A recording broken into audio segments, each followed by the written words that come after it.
قال النبي صلى الله تعالى عليه وسلم أنتم تتمون 70 أمة وأنتم أفضلها وأكرمها إلى الله تعالى لأنكم تأمرون بالمعروف وتنهون عن المنكر وتؤمنون بالله رواه الترمذي.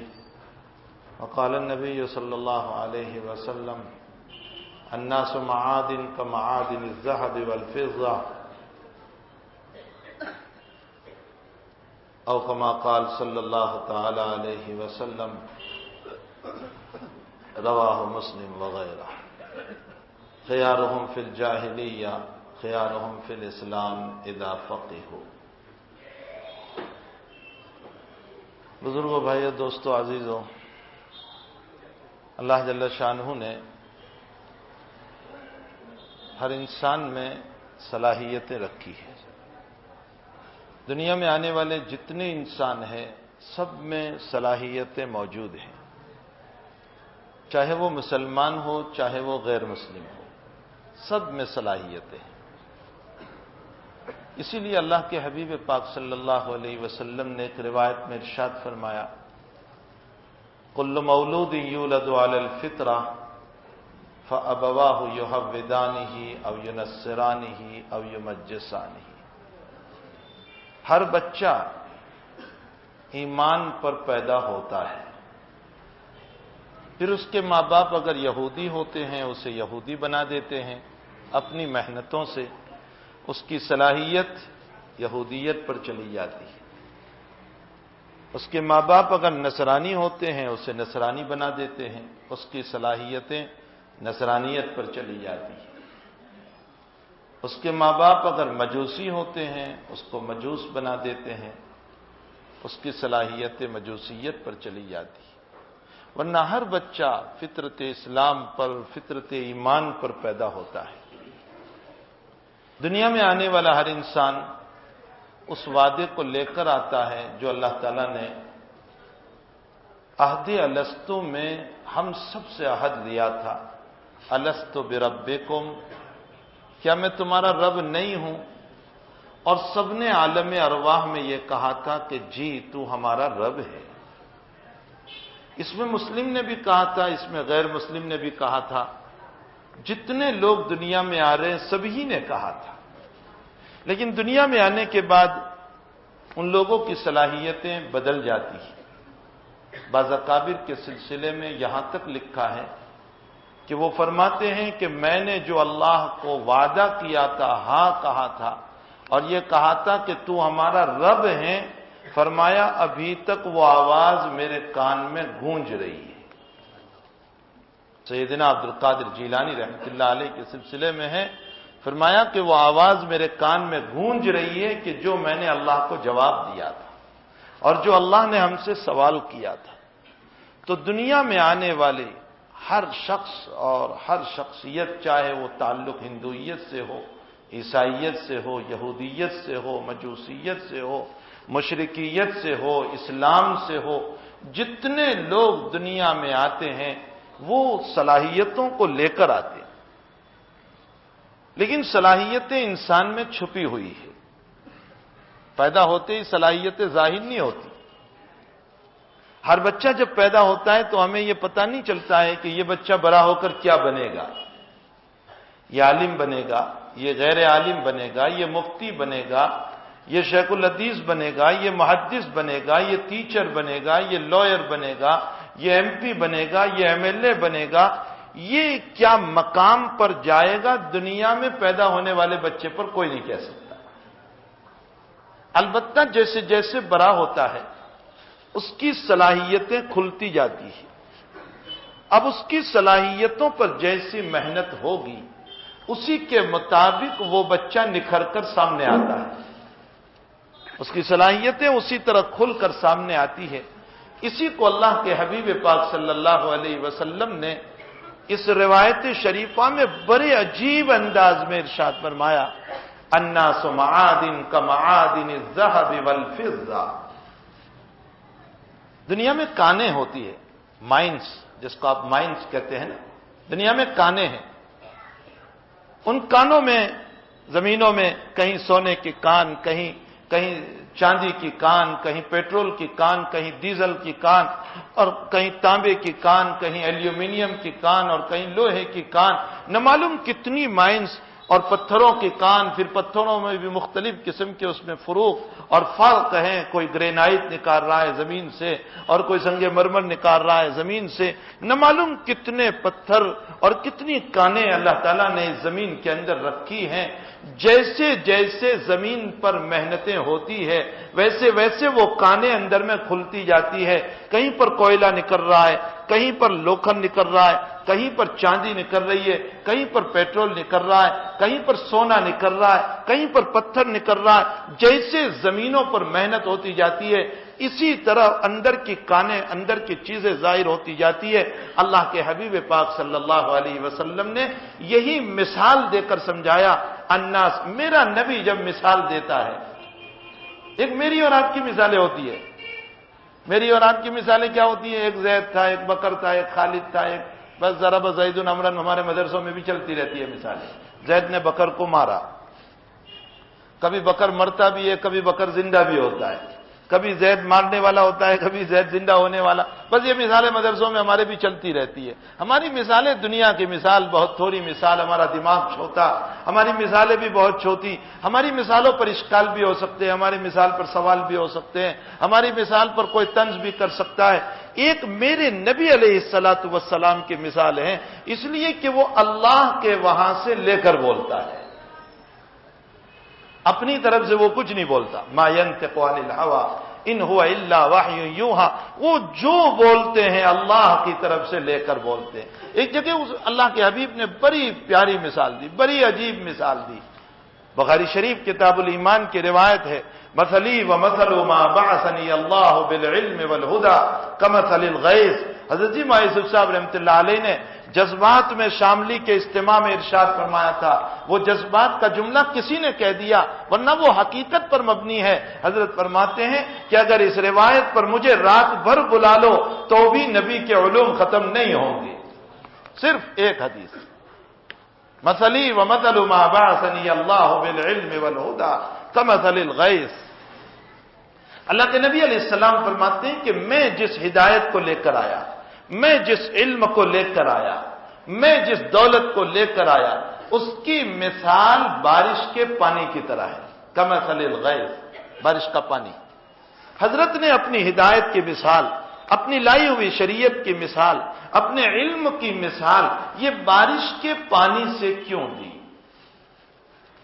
بعض علماء لکھتے ہیں کہ اس لیے پانی سے مثال دی کہ جیسے پانی کے برسنے سے، بارش کے برسنے سے مردہ زمین زندہ ہوتی ہے، فرمایا اسی طرح اللہ کی لائی ہوئی شریعت جب قلب پر برستی ہے تو مردہ قلب زندہ ہو جاتا ہے۔ اس شریعت کے ذریعے سے دل کو زندہ کرنے کا علاج ہے۔ اسی لیے میرے آقا صلی اللہ علیہ وسلم نے ارشاد فرمایا کہ ذکر کرنے والا دل وہ زندہ ہے اور ذکر نہ کرنے والا دل وہ مردہ ہے۔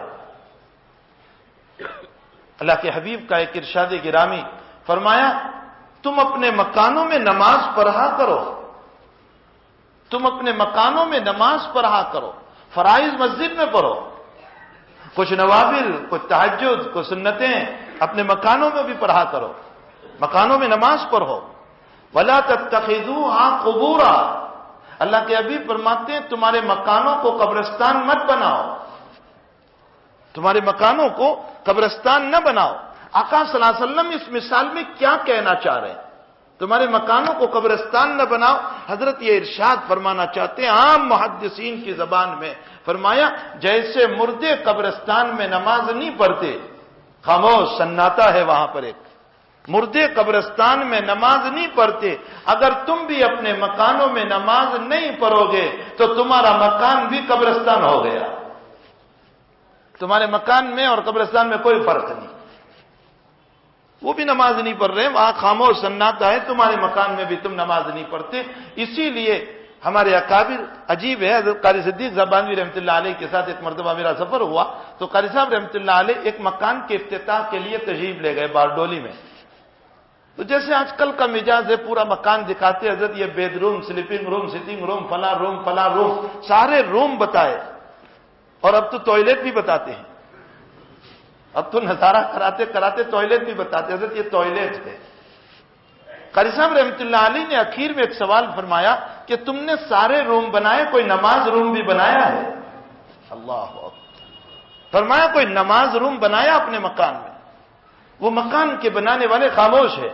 حضرت نے فرمایا اپنے مکان میں ایک نماز روم بھی ہونا چاہیے، حدیث سے اس کا ثبوت ہے، حدیث پاک صلی اللہ علیہ وسلم سے اس کا ثبوت ہے۔ فرمایا ایک روم وہ ہو کہ جس میں تم نماز پڑھو، تمہاری بیوی نماز پڑھے، تمہارے بچے نماز پڑھیں، اس میں بیشتی زیور رکھی ہو، اس میں فضائل اعمال رکھی ہو، اس میں اور ہمارے بزرگوں کی کتاب ہو، اس میں قرآن شریف ہو، اس میں سنتوں کی کتابیں ہو۔ فرمایا اگر تم یہ نماز روم بناؤ گے تو یہ نماز روم بنانے سے وہ مسجد نہیں بنتی۔ میں بیانی الفاظ نقل کر رہا ہوں، حضرت نے فرمایا بیانی مسجد نہیں بنتی، لیکن نماز روم کی برکت سے اللہ مکان کی حفاظت فرمائیں گے۔ اپنے مکان میں ایک روم، نماز روم بھی ہونا چاہیے، اس کی کوئی فکر نہیں کرتا۔ دنیا بھر کے روم ہمارے مکانوں میں ہوتے ہیں، اگر نہیں ہوتا تو اللہ ہی کے لیے ایک مکان۔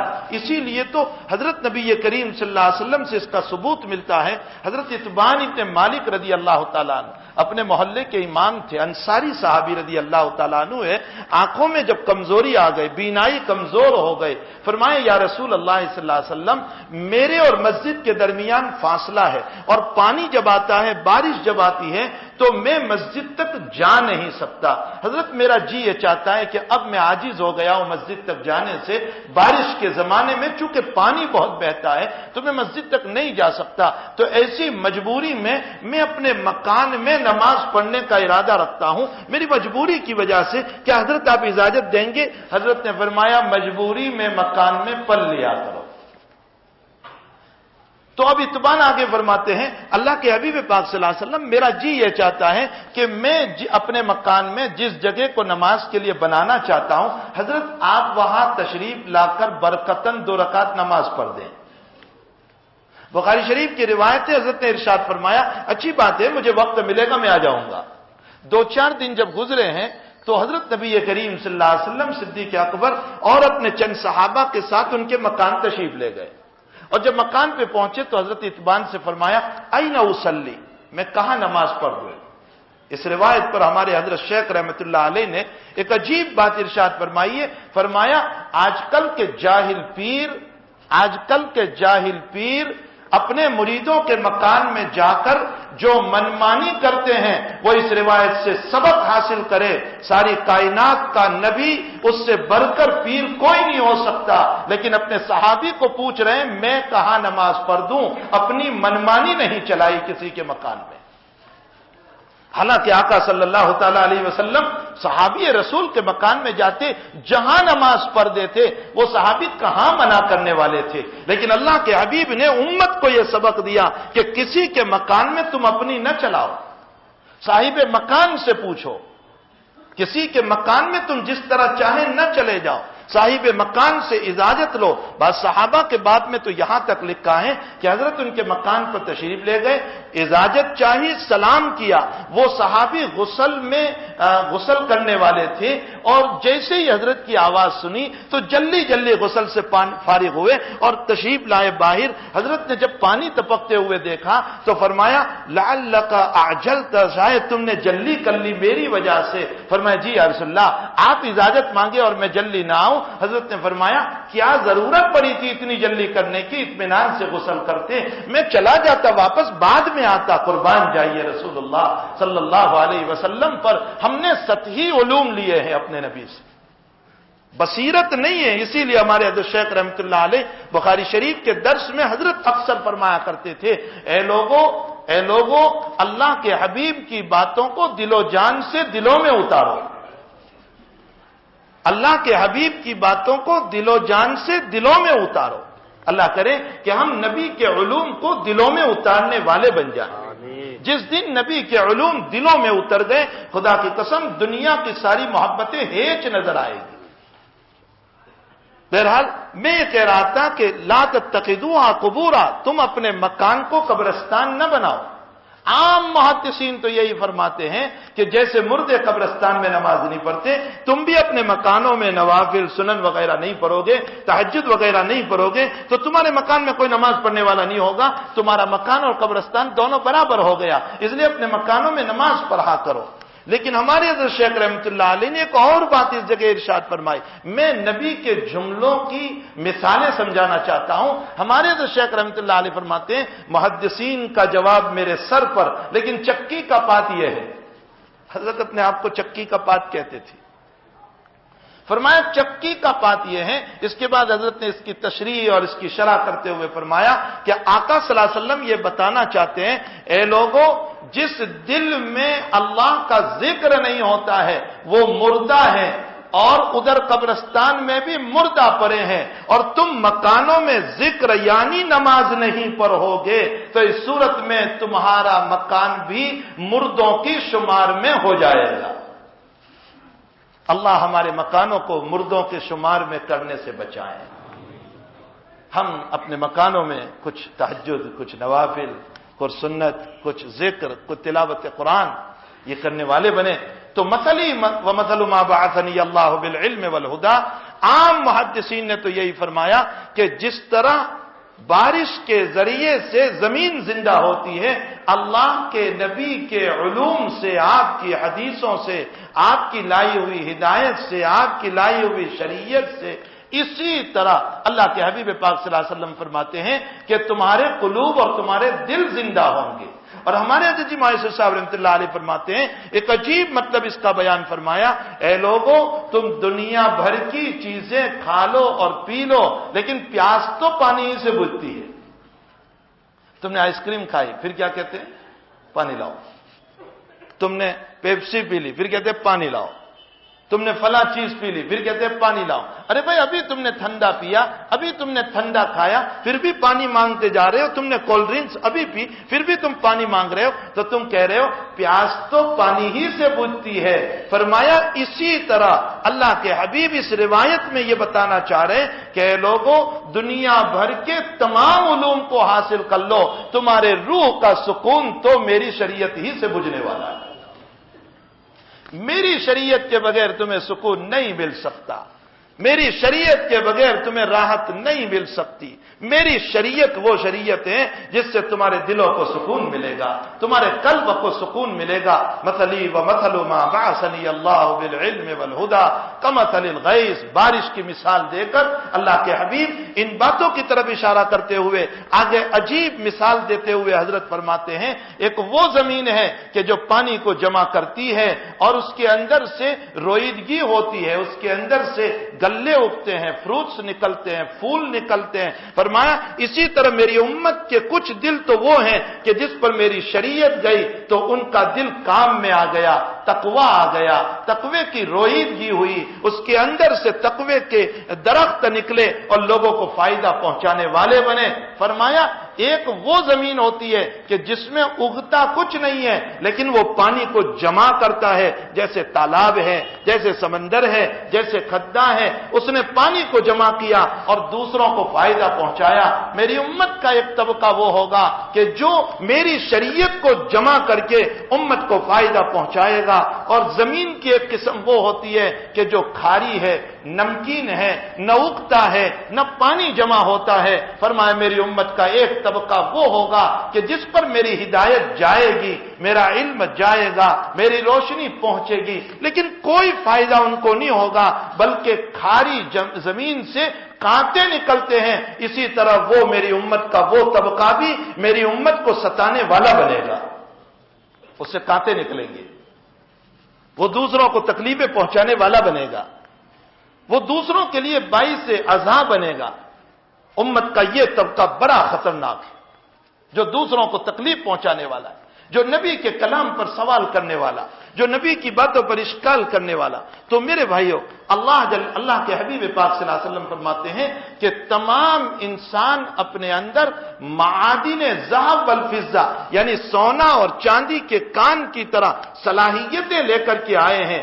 یاد رکھو صلاحیتیں دو طرح کی ہوتی ہے، جیسے کان بھی دو طرح کے ہوتے ہیں، ایک تو اچھی اچھی چیزوں کی کانیں ہوتی ہے اور ایک ردی چیزوں کی بھی کانیں ہوتی ہے۔ ردی چیزوں کے کانوں پر کوئی محنت نہیں کرتا، اس کو کوئی نہیں نکالتا ہے، بلکہ اس کو ویسے ہی پڑا رہنے دیا جاتا ہے۔ اسی طرح اللہ کے حبیب فرماتے ہیں میری امت کے اندر بھی اچھی اچھی صلاحیتیں موجود ہیں، اگر اچھی صلاحیتوں پر محنت ہوگی تو یہ بہترین قسم کا دل بنے گا، اور اگر بری قسم کی محنتیں ہوئی تو یہ دوسروں کو ایذا پہنچانے والا بنے گا، یہ تکلیف پہنچانے والا بنے گا۔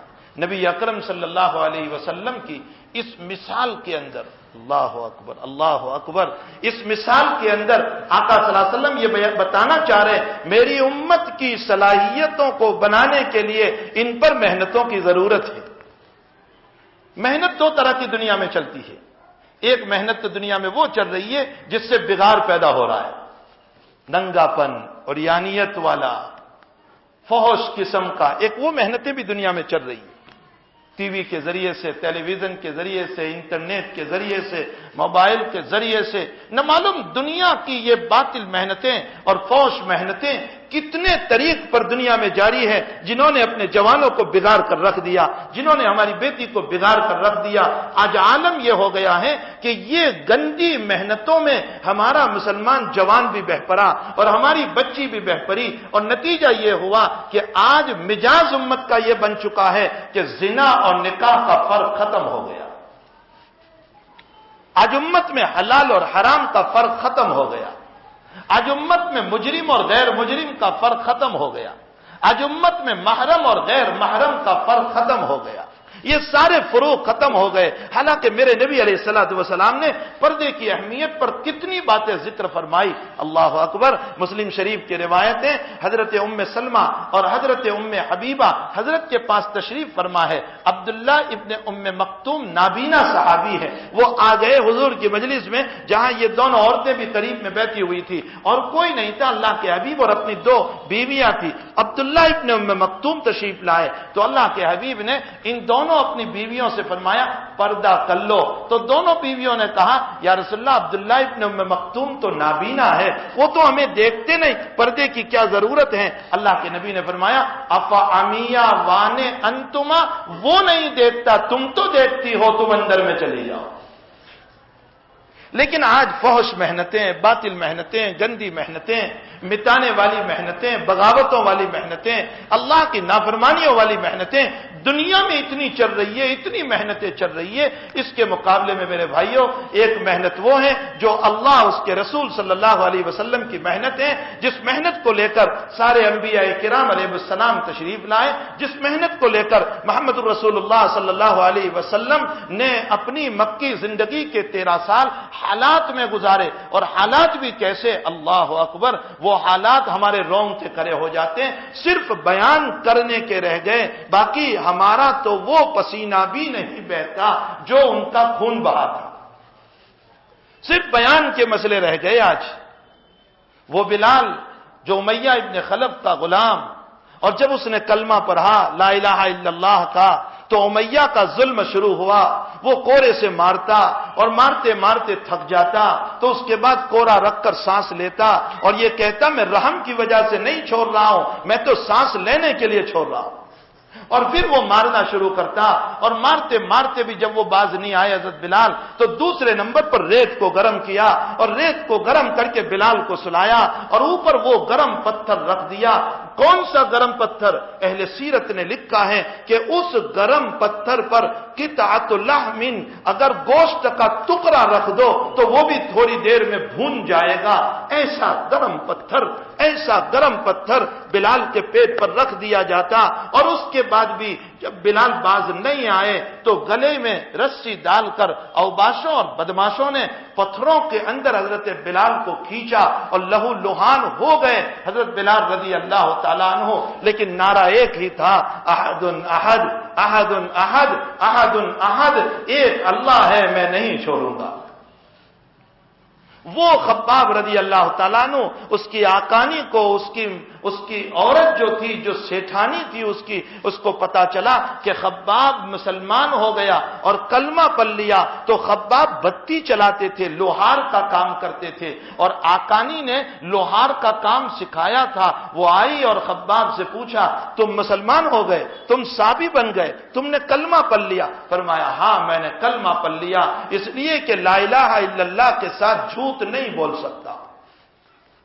آج مسلمان لا الہ الا اللہ کے ساتھ جھوٹ بول رہا ہے، آج مسلمان لا الہ الا اللہ کے ساتھ دھوکے دے رہا ہے، آج مسلمان لا الہ الا اللہ کے ساتھ مکاری کر رہا ہے۔ جھوٹ اور لا الہ الا اللہ جمع نہیں ہو سکتا۔ ہم اللہ کے نام کی اتنی توہین میرے بھائیوں کر رہے ہیں، اللہ ہی ہمیں معاف فرمائے، اتنی توہین ہم اللہ کے نام کی کر رہے ہیں۔ حضرت خباب نے فرمایا کلمہ اور خباب جھوٹ بولے یہ نہیں ہو سکتا۔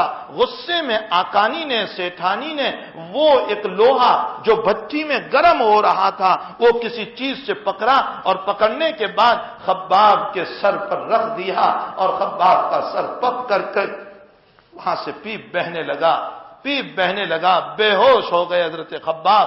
انتظار میں تھی آقانی کہ ہوش میں آئے تو پھر اس کو سزا دو۔ رات پڑ گئی، حضرت ہوش میں نہیں آئے۔ رات کے کسی وقت میں ہوش آیا ہوگا تو حضرت خباب رضی اللہ تعالیٰ عنہ حضور کی خدمت میں پہنچے اور فرمایا یا رسول اللہ میرا سر دیکھ لیجئے، میں شکایت کے لیے نہیں آیا ہوں، دعا کے لیے آیا ہوں۔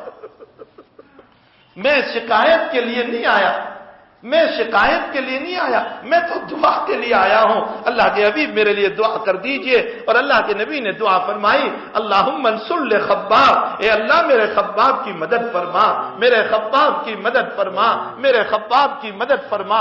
اور وہ مدد ہوئی کہ اللہ تعالیٰ نے کچھ وقت کے بعد خباب کو نجات عطا فرمائی۔ وہ سمیہ جو ایک بری عورت ہے، ابو جہل نے ایک اونٹنی اس پاؤں میں باندھی اور دوسری اونٹنی اس پاؤں میں باندھی، اور دونوں کو علیحدہ سمت میں کھڑا کیا، اور نیزہ لے کر سمیہ کے سامنے کھڑا رہا، اور یوں کہا ابو جہل نے کہ آخری وقت ہے، محمد کا انکار کر دے ورنہ تو تیری جان ابھی جائے گی۔ سمیہ بری عورت آج جوان میں وہ ایمان نہیں ہے جو بروں میں ایمان تھا۔ وہ بری عورت لڑکھڑاتی زبان سے یوں بولی لا الہ الا اللہ محمد الرسول اللہ، میں نہیں چھوڑ سکتی ہوں میرے اللہ کو اور میرے نبی کو۔ دونوں اونٹوں کو بھگایا اور 20 شرمگاہ میں اس نے نیزہ مارا، اور حضرت سمیہ شہید ہو کر کے گر گئی۔ اسلام کی سب سے پہلی شہید ہونے والی عورت ہے وہ سمیہ رضی اللہ تعالیٰ۔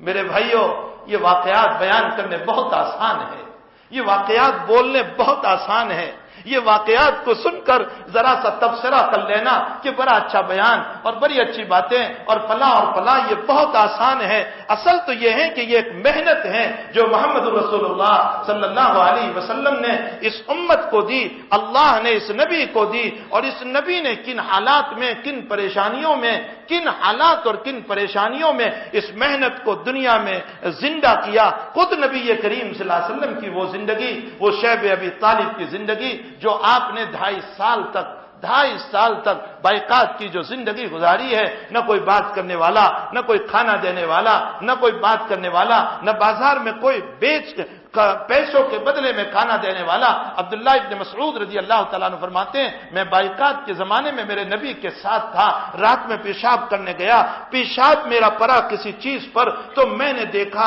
کہ کوئی کھن کھن کی آواز آئی پیشاب کے گرنے سے۔ میں نے وہاں ہاتھ گھمایا تو ایک چمڑا ہاتھ میں آیا، وہ چمڑا جس پر پیشاب گرا ہوا تھا، فرمایا میں نے اس کو صاف کیا اور رات پانی میں بھگویا اور صبح کو اسی کو چبا کر کے میں نے کھا لیا، اس لیے کہ 6 دن سے مجھے کھانا نہیں ملا تھا۔ یہ محنت ہے، یہ وہ محنت ہے جو اللہ کے نبی علیہ الصلوۃ والسلام نے امت کی صلاحیتوں کو نکالنے کے لیے دی۔ امت میں جو صلاحیتیں ہیں، یہ صلاحیتوں کو زندہ کرنے کے لیے خدیجۃ الکبریٰ رضی اللہ تعالیٰ عنہا اسی سفر میں شیب ابی طالب میں نبی کریم صلی اللہ علیہ وسلم کے ساتھ ہیں. خدیجۃ الکبریٰ آپ کے بھتیجے حکیم ابن حزام رضی اللہ تعالیٰ عنہ یوں فرما رہے ہیں، ارے بوبی کیوں مری جا رہی ہے محمد کے ساتھ، چھوڑ دے محمد کا ساتھ. فرمایا میری دولت تمہیں مبارک، میرا شوہر جہاں رہے گا وہاں خدیجہ رہے گی. 2.5 سال کی وہ جفاکشی کی زندگی خدیجۃ الکبریٰ نے بیان کی، برداشت کی. وہ مالدار عورت، وہ مالدار گھرانے کی عورت، لیکن کیسے نبی کریم صلی اللہ علیہ وسلم، اس لیے کہ صلاحیت جب زندہ ہو جاتی ہے تو صبر کرنا آسان ہو جاتا ہے. صلاحیتیں زندہ ہو جاتی ہے، شکر کرنا آسان ہو جاتا ہے. صلاحیتیں زندہ ہو جاتی ہے، نماز پڑھنا آسان ہو جاتا ہے. صلاحیتیں زندہ ہو جاتی ہے، تہجد پڑھنا آسان ہو جاتا ہے. صلاحیتیں زندہ ہوتی ہے، روزے رکھنا آسان ہوتا ہے. صلاحیتیں زندہ ہوتی ہے، بہن اور بھائی کا میراث دینا آسان ہو جاتا ہے. صلاحیتیں زندہ ہوتی ہے تو سچ بول کر کاروبار کرنا آسان ہو جاتا ہے. صلاحیتوں کے اوپر سارا مدار ہے.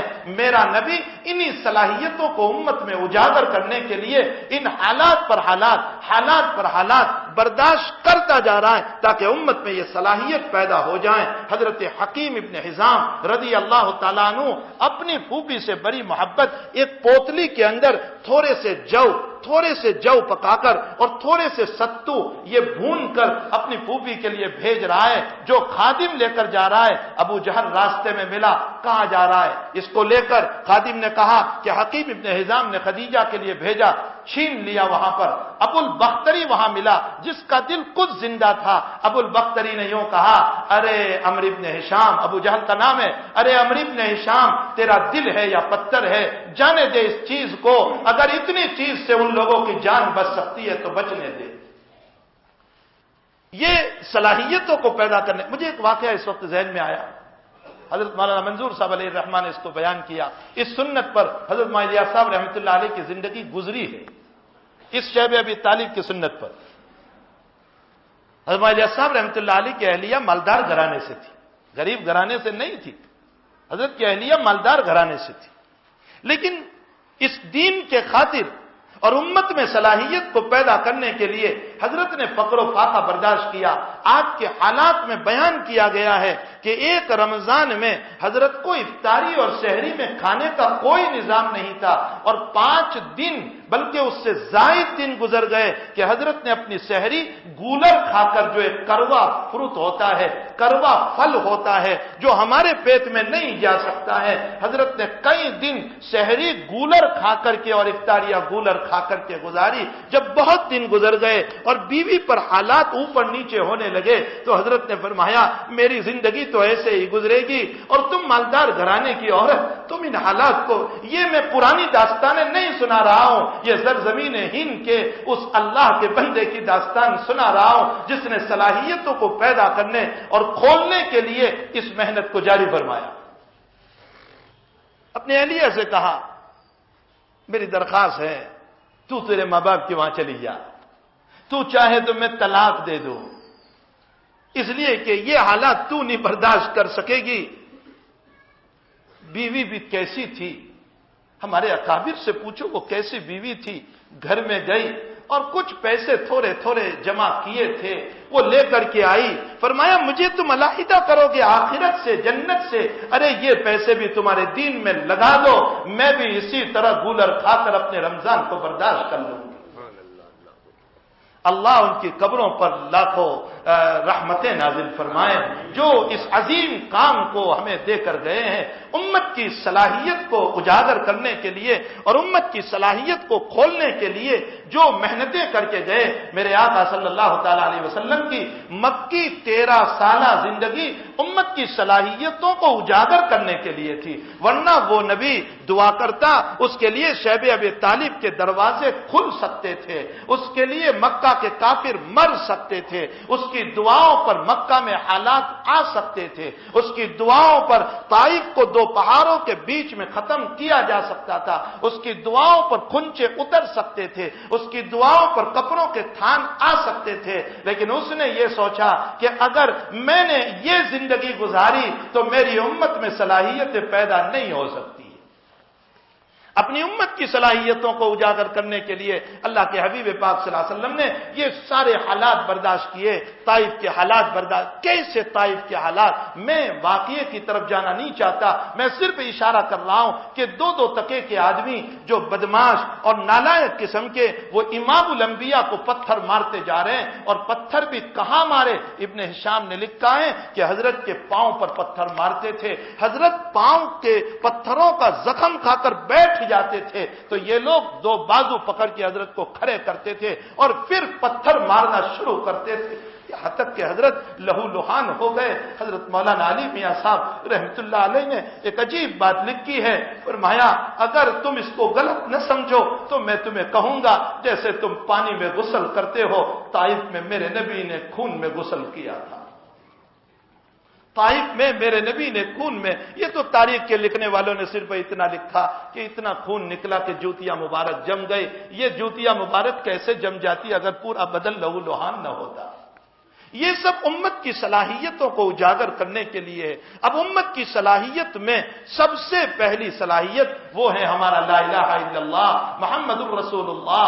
ایک اللہ کو ماننا, اسی سے ہونے کا یقین اور اسی سے بننے کا یقین. شفا میں وہی, بیماری میں وہی, حالات میں وہی. بہت سارے لوگ یہ کہہ دیتے ہیں, یہ جب کوئی کام بگڑ جاتا ہے نا تو اس صورت میں کہتے ہیں اگر میں ایسا کرتا تو ایسا نہ ہوتا, ایسا کرتا تو ایسا نہ ہوتا. بخاری شریف میں ہے ایاکم واللو, اللہ کے حبیب فرماتے ہیں کوئی کام بگڑ گیا اب تم یہ نہ بولو کہ میں ایسا کرتا تو ایسا ہو جاتا. فرمایا خدا کی بنائی ہوئی تقدیر پر سوال ہو جاتا ہے. ہاں, ہم اچھے پڑھے لکھ کے بھی یہ کہہ دیتے ہیں ایسا کرتا تو ایسا نہ ہوتا, میں یوں کرتا تو یوں نہ ہوتا. اللہ کے نبی نے منع فرمایا. ارے ہمیں تو بچپن سے یہ سکھایا گیا والقدر خیرہ وشرہ من اللہ تعالی, اچھا بھی اللہ ہی کی طرف سے, برا بھی اللہ ہی کی طرف سے. استخارہ ہم نے کر لیا اور استخارے کے بعد کام میں بگاڑ آ گیا, یہ نہ کہو کہ میرے استخارے کے باوجود یہ کام میں بگاڑ آ گیا. استخارہ کا تو ہم معنی ہی نہیں سمجھے. استخارہ کا معنی مشورہ کرنا نہیں ہے. استخارہ کا معنی مشورہ کرنا نہیں. اللہ سے کیا مشورہ کریں گے؟ کیا اللہ تمہیں جواب دینے آئے گا کہ اللہ ہم آپ سے یہ مشورہ کر رہے ہیں, آپ اس کا جواب دیجئے؟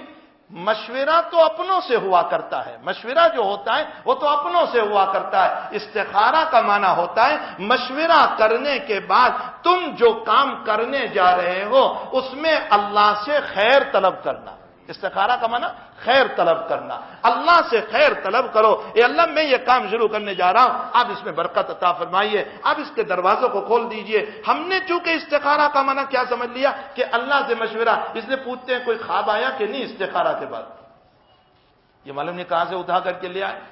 یہ اور بات ہے کہ اللہ کی طرف سے کبھی کام کو کھول دیا جاتا ہے, کبھی مسئلے کو کھول دیا جاتا ہے, ورنہ استخارہ کا یہ مطلب نہیں ہوتا ہے. استخارہ کا معنی اللہ سے خیر کو طلب کرنا. مشورہ تو اپنوں سے ہوا کرتا ہے, اپنے رشتہ داروں سے, اپنے اقارب سے, اپنے دوست و احباب سے مشورہ ہوتا ہے. بہرحال والقدر خیرہ وشرہ, ہمارا تو صلاحیت میں سب سے پہلی صلاحیت اسی کو رکھا گیا کہ اللہ سے ہونے کا یقین, اللہ سے ہونے کا یقین. ہمارے حضرت اسد اللہ صاحب رحمۃ اللہ علیہ ایک عجیب شخصیت سرزمین ہندوستان پر گزری ہے, جو ناظم مظاہر علوم سہارنپور تھے. حضرت مظاہر علوم سہارنپور کے ناظم تھے. حضرت شیخ رحمۃ اللہ علیہ نے مدینہ شریف سے ایک خط لکھا تھا اور اس میں یوں لکھا تھا کہ مولانا اسد اللہ کی خدمت کرتے رہیو اور ان کے قدموں میں بیٹھتے رہیو, وہ مستجاب الدعوات ہیں, دعائیں قبول ہوتی ہیں. یہ ہندوستان کی زمین پر بہت بڑا اللہ کا ولی گزرا ہے حضرت مولانا اسد اللہ صاحب رحمۃ اللہ علیہ. ان کا ایک عجیب شعر ہے اس پہلی صلاحیت پر جس کو ہم لا الہ الا اللہ کہہ رہے ہیں. حضرت فرماتے ہیں جو لا کہا وہ لا ہوا, جو لا کہا وہ لا ہوا, لا میں بھی لا ہوا, پھر کیا ہوا اللہ ہوا. فرمایا دنیا کی چیزوں سے کچھ نہیں ہوتا. کہیں ہم لیمبو میں مرے جا رہے ہیں, کہیں ہم مرچوں میں مرے جا رہے ہیں, کہیں ہم کس میں مرے جا رہے ہیں, اور اس پر اتنا یقین, خدا پاک کی قسم خطرے ہوتے ہیں کہ ایمان ہمارا سلب نہ ہو گیا ہو. ہم اتنے شرک کی طرف چلے جاتے ہیں.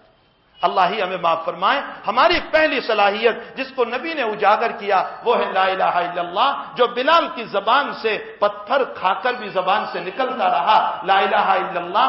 خباب کے سر پر لوہا رکھ دیا گیا لا الہ الا اللہ، عمار کی زبان سے یہی لا الہ الا اللہ نکلتا رہا، اور یاسر کی زبان سے، عمار کے والد کی زبان سے یہی لا الہ الا اللہ نکلتا رہا، اور حضرت سمیہ جب شہید ہو رہی ہے تو یہی کلمہ لا الہ الا اللہ محمد الرسول اللہ، فرمایا اس کو اتنا بولو اور اس پر اتنی محنت کرو اور اس سے متعلق اتنا بولتے رہو کہ تمہارے دلوں میں یہ کلمہ اتر جائے،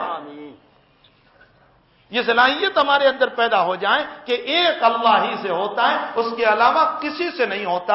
آج عوام خواص سب کے ایمان میں ذوق، سب کے ایمان میں کمزوریاں، ہمارا ایمان ڈگمگانے لگا اور ہم نے اپنے رب سے یقین کو ہٹا دیا، ہم نے اپنے رب سے یقین کو ہٹا دیا۔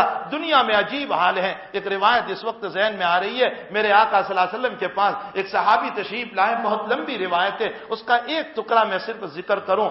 ہمیں جو ہے یہ دنیا کی برکتوں کے لیے اور دکان کے خوب چلنے کے لیے اور مکانوں کے خوب آباد ہونے کے لیے لوگ فلاں جگہ کسی نے کہہ دیا یہ کام کرو تو ہمیں اتنا یقین آ جاتا ہے، اتنا یقین آ جاتا ہے کہ وہ جو کہتا ہے ہم کرنے کے لیے تیار ہیں۔ ایک صحابی نے فرمایا یا رسول اللہ میں چاہتا ہوں کہ میرے کاروبار میں برکت ہو جائے۔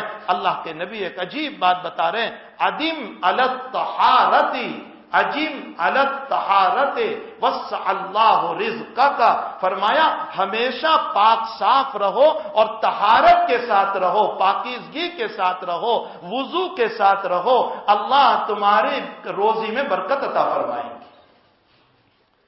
یہ وہ بات ہیں جو نبی کریم صلی اللہ علیہ وسلم بتا رہے ہیں۔ دنیا کی باتوں پر یقین ہے، دنیا کی باتوں پر، دنیا کے عاملوں پر یقین ہے، اور حضور پاک صلی اللہ علیہ وسلم جو بتا رہے ہمیں یقین نہیں، اسی پر محنت، لا الہ الا اللہ، اللہ کے علاوہ کسی سے کچھ نہیں ہوتا، یہ اتنا ہم بولنے والے ہو جائیں اور اتنا بولنے والے ہو جائیں کہ ہمارے رگ و ریشے میں یہ چیز پیوست ہو جائیں، اور اس کے بعد محمد الرسول اللہ صلی اللہ علیہ وسلم، میری جان جا سکتی ہے، میرے نبی کی سنت نہیں جا سکتی، میں مر سکتا ہوں، میرے نبی کی سنت نہیں جا سکتی ہے۔ کربلا کا میدان اسی صلاحیت کو آگے بناتے ہوئے ہمارے اکابر نے، حضرت معاویہ صاحب رحمۃ اللہ علیہ نے دوسری صلاحیت جو نماز کی رکھی ہے، عجیب مسئلہ اس کے اندر، عجیب مسئلہ رکھا ہے۔ فرمایا جب تمہارا ایمان بن گیا تو اب ایمان کے بننے کے بعد نماز کے ذریعے سے اللہ برائیوں سے حفاظت کرے گا، نمازوں سے،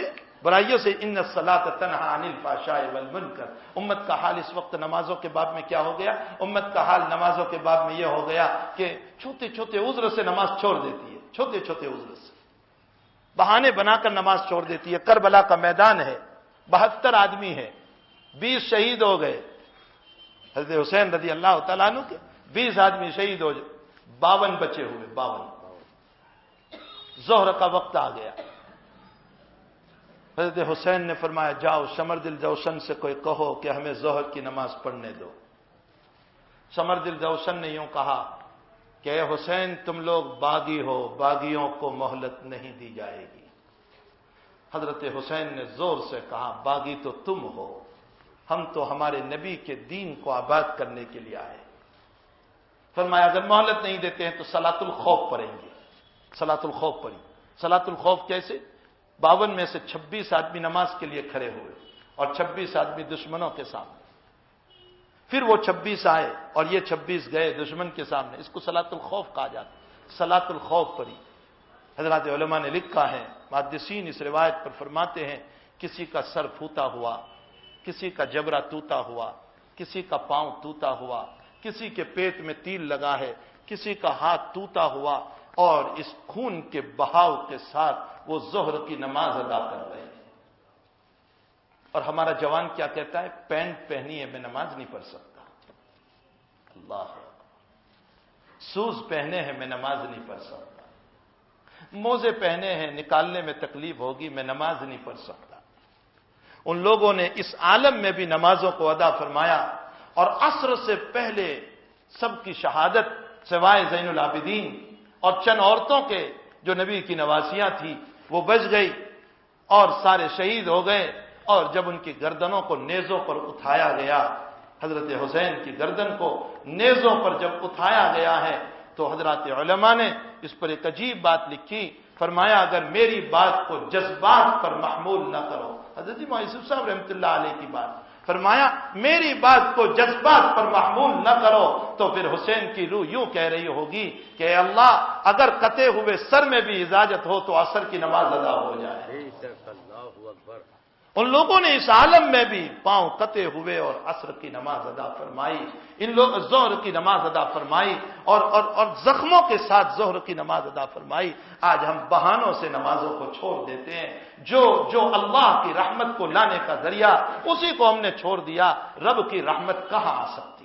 میرے بھائیوں، اور اس کے بعد جو ہماری صلاحیت کو اجاگر کرنے والی چیز ایک عجیب ہے، علم اور ذکر۔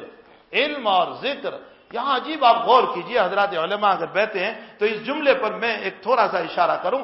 علم اور ذکر تمام اعمال کو اور تمام صفات کو علیحدہ علیحدہ بیان کیا، فرمایا لا الہ الا اللہ ایمان ایک الگ صفت، نماز ایک الگ صفت، اکرام مسلم ایک الگ صفت، اخلاص نیت ایک الگ صفت، لیکن علم اور ذکر دونوں کو ساتھ جوڑ دیا۔ یہ نہیں کہا علم ایک الگ صفت، ذکر ایک الگ صفت۔ آخر حضرت مولانا صاحب رحمۃ اللہ علیہ کا ذہن کس بات کی طرف جا رہا تھا کہ ان دونوں کو جوڑ دیا؟ فرمایا اس بات کی طرف حضرت کا ذہن جا رہا تھا کہ اگر نرا علم ہی علم ہو تو یہودیت کی شان آ جاتی ہے، اس لیے کہ یہودیت کا عالم قرآن کریم میں اللہ نے بیان فرمایا اتأمرون بالمعروف وتنہون عن المنکر، تم لوگوں کو بھلائیوں کا حکم دیتے ہو، وتنسون انفسکم، اور اپنی ذاتوں کو بھول جاتے ہو، ان الدین عند اللہ الاسلام وما اختلف الذین اوتوا الکتاب الا من بعد ما جاءهم العلم بغیا بینہم۔ یہ یہودیوں کے پاس خوب علم تھا، وانتم تتلون الکتاب، تم کتاب کو پڑھتے ہو اور تم اپنے آپ کو بلائے ہوئے ہو۔ نرا علم یہودیت کو لاتا ہے اور نرا ذکر جو ہے وہ بدعت کو لاتا ہے۔ یہ عیسائیوں کی شان ہے، جو بغیر علم کے اس کی طرف چلتا ہے وہ جو ہے عیسائیت کے طریق کو لاتا ہے۔ وَرَهْبَانِيَّةً ابْتَدَعُوهَا مَا كَتَبْنَاهَا عَلَيْهِمْ مَا كَتَبْنَاهَا عَلَيْهِمْ، یہ عیسائیوں کے رہبان اور یہ عیسائیوں کے صوفی لوگ جن کے پاس علم نہیں تھا غلو کر گئے، اور اتنا غلو کیا ذکر میں کہ اللہ کے نبی کو اللہ کہہ دیا۔ نرا ذکر بدعت کو لائے گا، ضلالت کو لائے گا، گمراہیوں کو لائے گا، اور نرا علم یہ یہودیت کی شان کو، غرور کو اور تکبر کو لائے گا۔ اسی لیے حضرت مولانا صاحب رحمۃ اللہ علیہ نے دونوں کو جوڑ دیا اور فرمایا علم ذکر کے بغیر نور والا نہیں ہو سکتا، اور ذکر علم کے بغیر ضلالت اور بدعت ہوگا۔ یہ دونوں کا جوڑ ہے، علم اور ذکر۔ یہ تمام چیزیں جب ہمارے اندر پیدا ہو جاتی ہے تو پھر اس کے بعد حقوق العباد بھی صحیح، حقوق اللہ بھی صحیح، اللہ کے حقوق بھی ہم پورا کرنے والے بنیں گے، بندوں کے حقوق بھی ہم پورا کرنے والے بنیں گے۔ اس لیے کہ صلاحیتیں جب کھلتی ہے لا الہ الا اللہ کی، محمد الرسول اللہ کی، اطاعت اقامت صلاۃ کی اور علم اور ذکر کی، یہ صلاحیتیں جب ہمارے اندر کھلتی ہے تو ہم اکرام مسلم کرنے والے بھی بنیں گے، جس میں حقوق العباد ہے، ہم اخلاص نیت والے بھی بنیں گے، اللہ سے کرنے والے بنیں گے۔ یہ وہ باتیں ہیں کہ جب صحابہ کرام پر نبی کریم صلی اللہ علیہ وسلم نے محنت فرمائی تو ان کی صلاحیتیں کیسی کھلی۔ ان سے بڑھ کر صبر کرنے والا کوئی نہیں، ان سے بڑھ کر شکر کرنے والا کوئی نہیں، ان سے بڑھ کر توبہ کرنے والا کوئی نہیں۔ ان کی صلاحیتیں دیکھ لیجئے۔ صحابی رات میں گھر پر آئے، اپنی بیوی سے پوچھا کیسا ہے بچے کا حال؟ بچہ بیمار تھا کئی دن سے، صحابی اللہ کے راستے میں نکلے ہوئے تھے، پوچھا کیسا ہے بچے کا حال؟ ہدا نفسا، سکون ہے اس کی ذات کو، سکون ہے اس کے نفس کو۔ صحابی سمجھے کہ شاید آرام ہو گیا، بیٹا اچھا ہو گیا ہو۔ حضرت ابو طلحہ رضی اللہ تعالیٰ عنہ کا یہ وہ واقعہ ہے۔ ابو طلحہ رضی اللہ تعالیٰ عنہ فرمایا ہدا نفسا، بیوی نے کہا بچہ بہت سکون سے ہے، حتیٰ کہ بیوی نے غسل کے لیے ان کو کہا، شوہر نے غسل کیا اور جو ہے اپنی طرف بلایا، شوہر نے رات ان کے ساتھ گزاری، اور رات گزارنے کے بعد صبح کو جب غسل کیا، اب غسل کرنے کے بعد مسجد کی طرف نماز پڑھنے جا رہے فجر کی، تو فرمایا ایک مسئلہ بتاتے چلو، اگر امانت کوئی نے رکھی ہو وہ واپس مانگے تو کیا واپس دے دیں گے؟ فرمایا امانت ہے اس کو دے دو۔ فرمایا بیٹے کا رات سے انتقال ہو گیا ہے۔ فرمایا تو نے مجھے نہیں بتایا؟ فرمایا اس لیے نہیں بتایا، آپ سفر سے آئے تھے، کہیں آپ کے دل پر ٹھیس نہ پہنچ جائے۔ یہ وہ صلاحیتیں جب نبی کی بنی تھی تو ان کی عورتوں میں بھی صبر کا مزاج بن گیا تھا، ان کی عورتوں میں بھی صبر کا مزاج بن گیا تھا۔ حضرت ابو طلحہ کو بیٹے کے مرنے کا جتنا غم نہیں ہوا، اپنی بیوی کے صبر کی اتنی خوشی ہوئی۔ نبی کے قدموں میں پہنچے، یا رسول اللہ صلی اللہ علیہ وسلم، رات میں یہ واقعہ پیش آیا، اللہ کے نبی نے یوں بھی فرمایا، حل عرست اللیلہ، بخاری کی روایت ہے، عرست اللیلہ، ارے بچہ مرا ہوا اور تو نے رات بھی گزاری بیوی کے ساتھ، ملاقات بھی کی؟ فرمایا نعم یا رسول اللہ، میں نے ملاقات بھی کی۔ اللہ کے حبیب فرماتے ہیں تیری بیوی کے صبر کے نتیجے میں اور اطاعت کے نتیجے میں اس آج کی رات کی ملاقات اور مجامعات سے جاؤ، اللہ تجھے نیک اور صالح اولاد عطا کرے گا۔ ایسا ہی ہوا، بخاری کی روایت میں ہے ایک بچہ پیدا ہوا اور اس بچے سے 7 بچے پیدا ہوئے جو حافظ قرآن اور محدث کرام پیدا ہوئے۔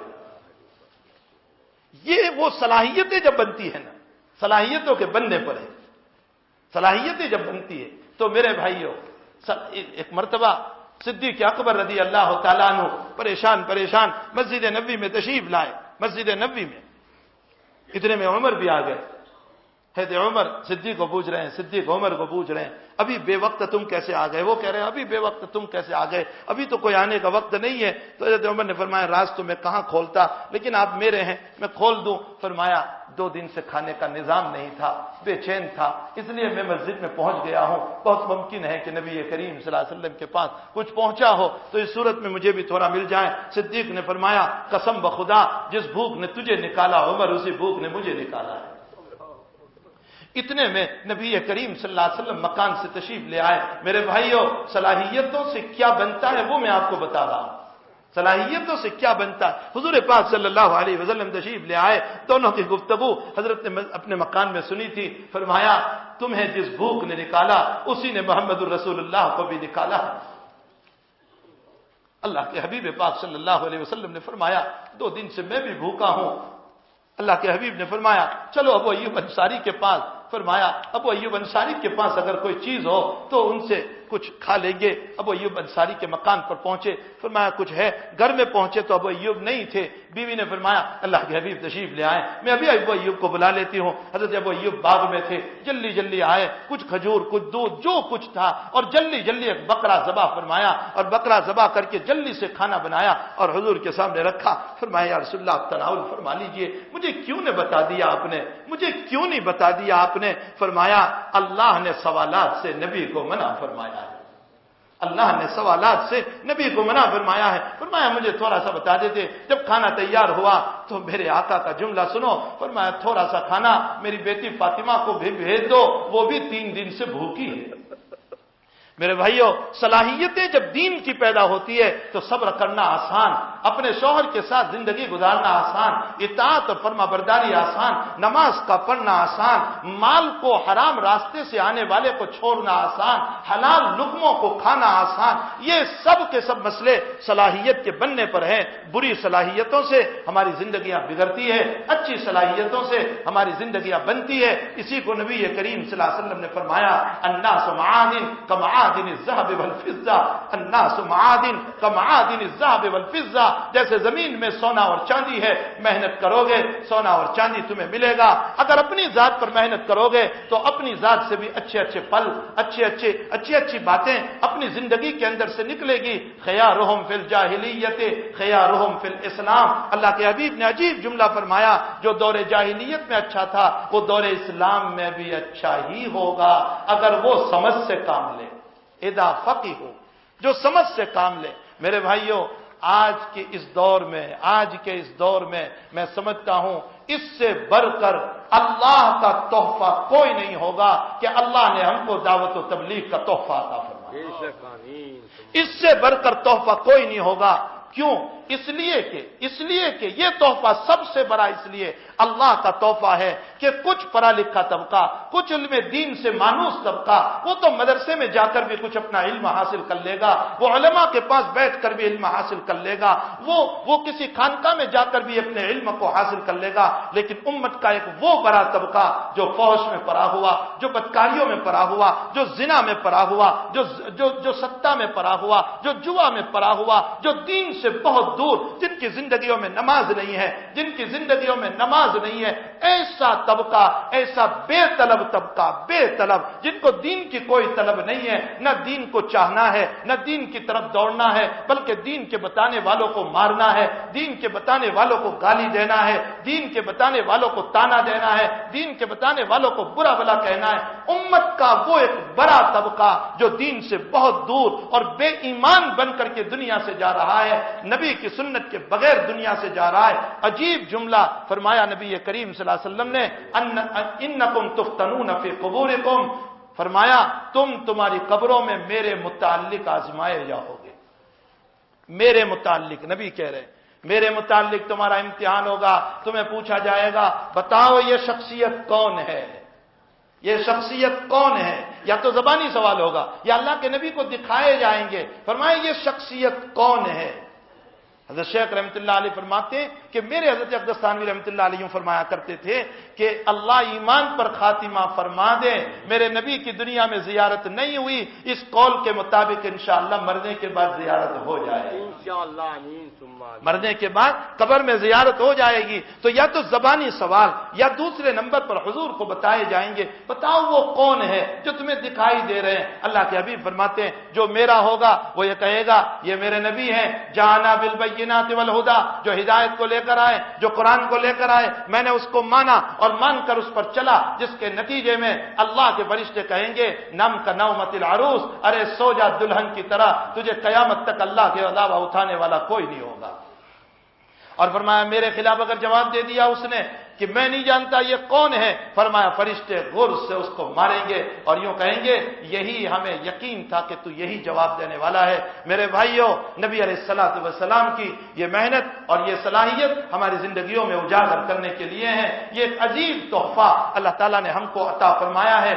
وہ بے طلب طبقہ امت کا جو دین سے دور ہے، جو مسجدوں سے دور ہے، ان میں بے طلب بن کر کے جانا، ان میں بے طلب بن کر کے جانا۔ ہماری کوئی طلب نہیں کہ تم پیسے دے دو، ہماری کوئی طلب نہیں کہ ہمیں ہدیہ دے دو، ہماری کوئی طلب نہیں کہ ہمیں کھانا دے دو۔ یہ اور بات ہے کہ نصرت والوں کی ذمہ داری یہ ہوا کرتی ہے کہ آنے والی جماعت کو یوں کہیں بھائی تم یقیناً تمہارا توشہ لے کر آئے ہو، تمہارا کھانا لے کر آئے ہو، لیکن تم تو میرے مہمان ہو۔ ادھر انصاریوں نے ہمارے آقا صلی اللہ علیہ وسلم کی پیٹ بھر کر جو ہے آپ کے لیے قربانیاں دی تھی، ہم بھی آپ کے لیے قربانی دے دیتے ہیں۔ یہ نصرت والوں کا کام ہے۔ تو بے طلب بن کر، بے طلب بن کر، بے طلبوں کے اندر جانا، کن لوگوں کے اندر جو دین سے بہت دور ہیں، جو دین سے بہت دور ہیں، ان کو شریعت سے قریب کرنا۔ اور کیسے قریب کرنا؟ اس کام کے ذریعے سے، اس عظیم تحفے کے ذریعے سے۔ وہ دنیا کے باغیوں نے توبہ کی ہے کہ خدا کی قسم ان کی توبہوں پر ہمیں رشک آتا ہے، ان کی توبہوں پر ہمیں رشک آ رہا ہے۔ ایک صاحب مجھے انگلینڈ کے سفر میں ملے، ان کی زندگی 3 سال پہلے کی، 3 سال بعد کی میں نے جو زندگی دیکھی، ایک وہ 3 سال پہلے کی ان کی زندگی تھی جس زندگی کے اندر سراسر شراب کھانا اور جو ہے وہاں سنیما ہال، اسی میں پڑا رہنا، اسی میں ان کی زندگی گزرتی تھی۔ اور نہ معلوم ان کی زبان یہ بتا رہی ہے کہ میں گنوا نہیں سکتا کہ کتنی عورتوں سے میں نے زنا کیا ہے۔ میں کوئی کہانی نہیں سنا رہا ہوں، میں حقیقت سنا رہا ہوں، اس کام کی برکت کو سنا رہا ہوں۔ اور 3 سال کے بعد ان کی زندگی کو ہم نے دیکھا، ماشاءاللہ چہرے پر داڑھی ہے، سر پر امامہ ہے، جبہ پہنا ہوا ہے، اور عمومی طور پر اللہ کے راستے میں نکل رہے ہیں۔ اللہ کے ان بندوں کو جو دین سے دور ہیں ان کو اللہ کی طرف بلا رہے ہیں۔ میرے بھائیوں، جب ان کی زندگی کو ہم نے دیکھا، اس سے بڑھ کر جو میں نے ان کی زندگی کو دیکھا، وہ میرے ساتھ کچھ دن سفر میں رہے، مجھ سے زیادہ وہ رونے والے تھے۔ رات 2 بجے سے وہ تہجد کے لیے کھڑے ہو جاتے تھے۔ کتنے لوگوں نے اس کام کی برکت سے، اس عظیم تحفے کی برکت سے توبہ کر لی، کتنے لوگوں نے شراب کو چھوڑا، کتنے لوگوں نے جواؤں کو چھوڑا۔ صلاحیتوں کو اجاگر کرنے کا، اپنی زندگی کو بنانے کا، اللہ کی طرف چلنے کا، اللہ کو راضی کرنے کا یہ بہت بہترین طریقہ ہے۔ اس کے لیے جو ہمیں عمل دیے گئے ان عملوں کو بھی ہمیں انجام دینا چاہیے۔ اپنا گھر، پڑوس کا گھر، گھر کی تعلیم، مسجد کی تعلیم، یہ جو ہمیں اعمال دیے گئے ہیں، ان اعمال میں پابندی کے ساتھ ہمیں جڑنا چاہیے۔ ہماری جو ترتیب ہے اس ترتیب کے مطابق اپنا وقت لگانا چاہیے۔ پرانے نئے جو کچھ مسائل ہو، ان مسائل اور اپنی ترتیب کو مسائل کو آگے پیچھے کر کے اپنے وقت کو اللہ کے راستے میں لگانا، اور اپنے آپ کو محتاج بن کر کے توبہ کی نیت سے اللہ کے راستے میں نکلنا اور اپنے ان بھائیوں کو بھی جوڑنا محبت اور پیار کے ساتھ جو کبھی کسی زمانے میں میرے ساتھ شراب پیتے تھے، زنا میں رہتے تھے، برائیوں میں رہتے تھے، ہم ان کو یہ کہیں بھائی میں اللہ کا بن گیا، آپ بھی اللہ کے بن جائیے، میں بھی نبی کا بن گیا، آپ بھی نبی کے بن جائیے۔ یہ وہ عظیم تحفہ ہے جو اللہ تعالیٰ نے اس امت کو عطا فرمایا ہے۔ ہمیں چاہیے کہ اس تحفے کی قدر کریں، اس تحفے کی قدر کریں اور اس تحفے کی قدر کرتے ہوئے اللہ کے راستے میں نکلنے کا مزاج بنائیں، اللہ کے راستے میں اپنا وقت لگانے کا مزاج بنائیں، اپنا جان، اپنا مال اور اپنی چیزوں کو لے کر اللہ کے راستے میں ہم چلنے والے بنیں۔ اس محنت کو اپنے دلوں میں جگہ دو، اس محنت کو اپنے دلوں میں جگہ دو، اس محنت کو اپنے دلوں میں، یہ میں بار بار اس لیے کہہ رہا ہوں کہ حضرت معین انعام الحسن صاحب رحمۃ اللہ علیہ کی زبان سے میں نے علماء کی باتوں میں گودرا میں حضرت سے 3 مرتبہ سنا تھا، فرمایا اس محنت کو اپنے دلوں میں جگہ دو، تم نے دنیا کے کاموں کو جگہ دی ہے، اس محنت کو جگہ دو، اس محنت کو اگر جگہ دو گے تو پھر وقت نکالنا آسان ہو جائے گا۔ اللہ جل شانہ ہم تمام کو اپنی صلاحیتوں کو اجاگر کرنے کے لیے جو عظیم محنت عطا فرمائی ہے، اس محنت کو اپنے دلوں سے بسانے کی اور اللہ کے راستے میں نکلنے کی اللہ ہم سب کو توفیق عطا فرمائے۔ اس لیے بھائی آپ لوگوں سے وقت مانگا جاتا ہے چلے کا، 4 مہینے کا، اور اسی لیے آگے ہماری جو ترتیبیں ہیں، کیا ترتیب ہے عرفان؟